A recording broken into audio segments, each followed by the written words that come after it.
এদিকে আকাশসীমা বন্ধ থাকার পরও রাজনৈতিক প্রতিনিধিদের সদস্যদের সঙ্গে নিয়ে জেনেভা ভ্রমণ করেছেন ইরানের পররাষ্ট্রমন্ত্রী আব্বাস আরাঘচি।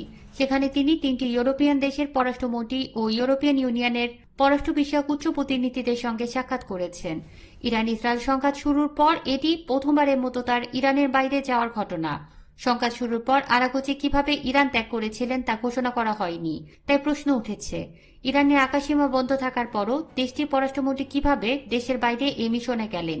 ইরানের আকাশসীমা বন্ধের সিদ্ধান্ত দেশটির সামরিক ও রাজনৈতিক প্রতিষ্ঠানের একটি অভ্যন্তরীণ সিদ্ধান্ত, যা বাস্তবায়নের জন্য দেশটি বেসামরিক বিমান চলাচল সংস্থাকে জানানো হয়। বিমান চলাচলের জন্য আকাশসীমা বন্ধ থাকলেও প্রয়োজন ও ধরনের ভিত্তিতে ট্রানজিট, অবতরণ, ওভারফ্লাইট বা অন্য যে কোনো ধরনের আকাশসীমা ব্যবহারের অনুমতি দিতে পারে দেশগুলো।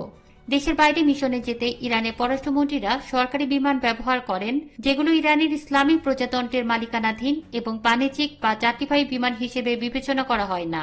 পররাষ্ট্রমন্ত্রী যখন কোনো মিশনে যান কিংবা বিদেশ ভ্রমণ করেন, তখন জরুরি ভিত্তিতে একটি নির্দিষ্ট বিমান করিডোর খোলা হয়, যাতে মন্ত্রী বিমানটি যাত্রা শুরু করতে পারে। বিদেশি নাগরিকদের সরিয়ে নেওয়ার ক্ষেত্রেও একই পদ্ধতি ব্যবহার করা যেতে পারে।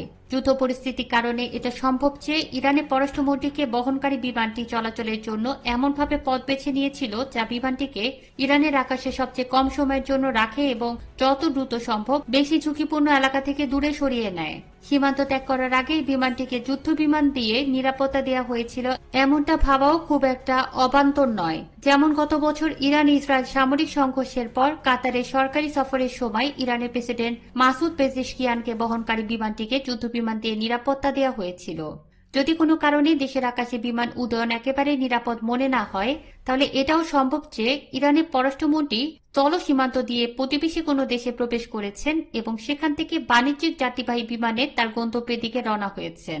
সরকারের রাজনৈতিক কর্মকর্তাদের মধ্যে পররাষ্ট্রমন্ত্রী হলেন সবচেয়ে গুরুত্বপূর্ণ ব্যক্তিদের একজন, যাকে যুদ্ধের সময়ও শারীরিক আক্রমণ কিংবা সামরিক হুমকি থেকে মুক্ত রাখা হয়।